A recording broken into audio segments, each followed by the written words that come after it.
I think you have no excuse. It's better to just like get started and create your own font. Just think about, even your family could be using those. Hey there. To get started with this interview, start by introducing yourself. Hi, everybody. My name is Jimbo Bernaus, and I'm a lettering artist and a graphic designer based in Barcelona. I started 11 years ago, and in the beginning, it was more about trying to find graphic design clients. I got super obsessed with letters. Now, 6 years ago, I co-founded my graphic design studio together with my partner in Zagreb. We've been working with brands doing graphic design, illustration, and lettering, but also creating digital products for artists and also teaching them how to become better at lettering through YouTube videos and Patreon. And that's more or less who I am. Do you have any childhood memories? Something very strong about how you really got into playing with letters? Wow, that question is actually quite good because just a little backstory. When I was a child, I just didn't enjoy school that much, especially like math or physics. So I started drawing letters in my exams. I remember like leaving just some exams in blank just because I just didn't know the thing. And I remember back then, it was just like me trying to do pretty letters and pretty numbers. And then obviously I loved all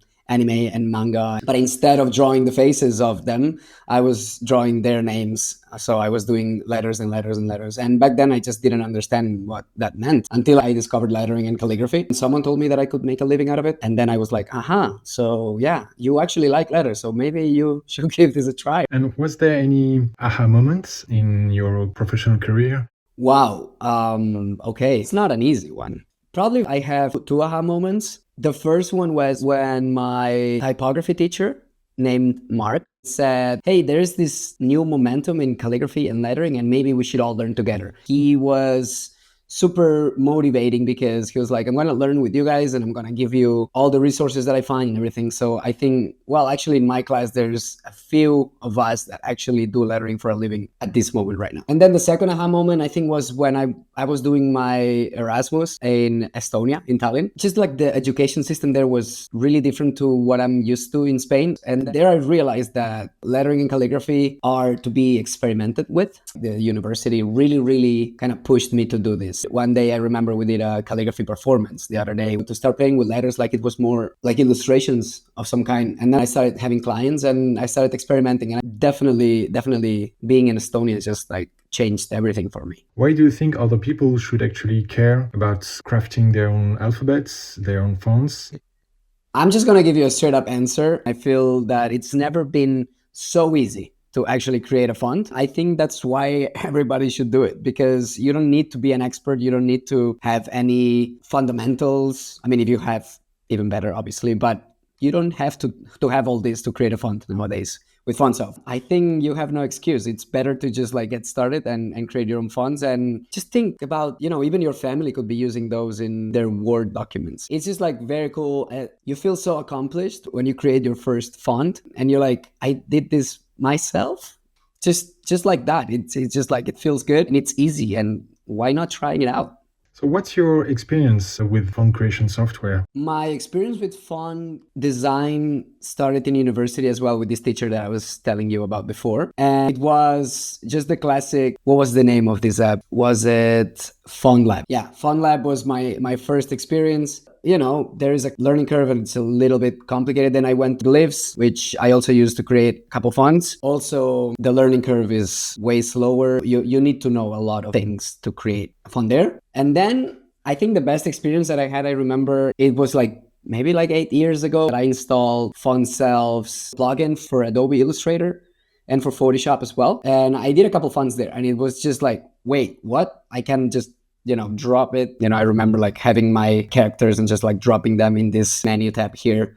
And I had a font. And then 2 years ago, I discovered Fontself for the iPad. And since I use the iPad Pro for my work, it was just like so easy to go ahead and create fonts on Fontself. There's like different tools like brushes or like the calligraphy nips and stuff. Yeah, I think Fontself definitely is the one that I'm using now and definitely that I want to teach people how to use from now on. Did you have any surprise when you started using Fontself on iPad? I think the thing that stood out the most was that I used to do fonts the classic way, drawing all the lines. What I like the most in Fontself is that it really used the capabilities of my Apple Pencil and my iPad. It was so natural. I remember when I first tried, it was just really natural to come up with letters in these handwritten styles, lettering and calligraphy. It was just like very easy. And one thing that stood out as well was that I now can edit my letters, so all the points one by one. There's even this little magic wand that erases the points that you don't need. And I've tried this in other tools. It's just like some tools just they didn't do a good job. That magic wand in Fontself actually works pretty well. And then the way you can fill up letters, if you decide to just do a lettering, not just the calligraphy, you can start off with these different templates as well, with different calligraphy styles. And then for sure, the thing I like the most is that you can visualize your letters as you design them.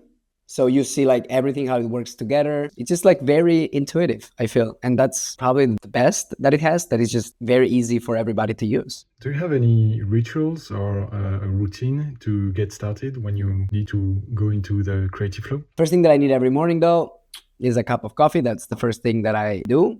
And then after I shower, I go to the coffee place outside my studio because I just don't enjoy being in my closed space, because even though it's a creative space, I need to get away from it for a while to get more creative outside. So when I'm in the coffee place, I think like when I see people passing by and I don't know what it is, I just produce way better.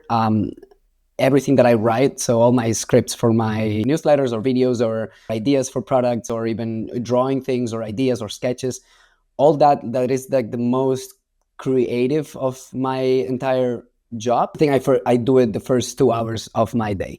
After that, I can come back home and I can actually be in the studio and I can actually produce videos or get to work on other things. But all the more creative things I did in the morning. And I think that tremendously helps. Many people actually get into a creative block, and I was wondering whether you had some tricks about how you can overcome these creative blocks.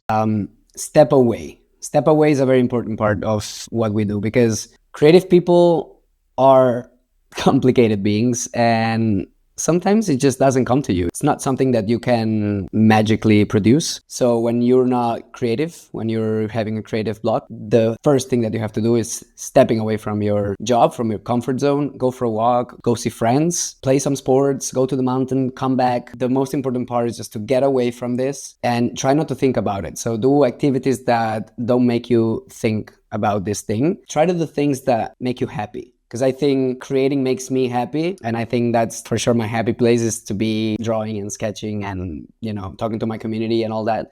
But sometimes I just don't feel like it. And I need to do other things that I enjoy, because I think that contrast that other things give you are essential to actually do better work after. Where you see the whole type and lettering industries go over the next 5-10 years? Well, I think it's a very important thing that is happening right now. There's a lot of creatives that are super afraid of AI and what's happening. I feel like if AI is here to take away some of the things that we've been doing as humans, I think creativity is never going to be taken away. I certainly use AI sometimes to produce a couple ideas or just like bounce ideas off. But I think the future is going to be kind of like things that AI will never be able to do, just show your process. I think that's super important. Show what's behind your work. I enjoy the process more than the final result of my work. And I've decided to show it more than before. People appreciate that, because art is just not the final thing. It's just more like the path that takes you there. We live in an era that everything is digital, but like make it look handcrafted. And I think you're gonna win. Are there any creatives out there from whom you would like to learn more about? Yeah, can I tell you 3 maybe? There is one person in the lettering space that I've always been a fan of, who is Gemma O'Brien. She's an Australian illustrator and lettering artist, and she's just super impressive. I wish that at some point in my career I could actually talk to her, because I think like her brain just works in an incredible way. You know, when I see the murals she does and everything that she produces, it's just like, yeah, I'm just super inspired. So hi, Gemma. The second one, that would be a person that sadly passed away, and that would be Akira Toriyama, who is a Japanese author of my favorite series, Dragon Ball. I even have tattoos of them. So I've been always super inspired by Dragon Ball, and nowadays I'm still watching the new series. It's just, yeah, it's just like, I don't know how to describe it, but it's been amazing. And then the third person that I would like to meet is also Japanese. His name is Hideo Kojima. He's a creator of Metal Gear Solid, my favorite video game ever. I learned a lot of storytelling from him, and I think he would be such an interesting person to talk to. And the last one, just to give us some fresh air, is to know whether there are like 3 songs that you really enjoy in these moments. Okay, music. I love music. The first band that I'm going to say probably that I've been listening to the most is Nothing But Thieves. They are a band from the UK, and they are super energetic. I saw them live a couple of years ago. It was just like such a good experience. So go check them out. Then the second one is going to be Biffy Clyro. Biffy Clyro has always been one of my biggest influences. I'm also a singer from a band called Wallpaper. You won't find us. We have 2 songs, and we've been in a 10 years hiatus. So, and then the third band that really obsessing over is Deftones. And Deftones is not a band that will put you in a good mood, because it's kind of dark and grunge, but sometimes it's not just about happy music. As I was saying before, you know, when it comes to creative blocks, I need contrast. So I would say Biffy Clyro and Nothing But Thieves give me like this such positive energy, and then Deftones kind of like brings me down a little bit, which is also good for a creative. So yeah, those would be my three bands.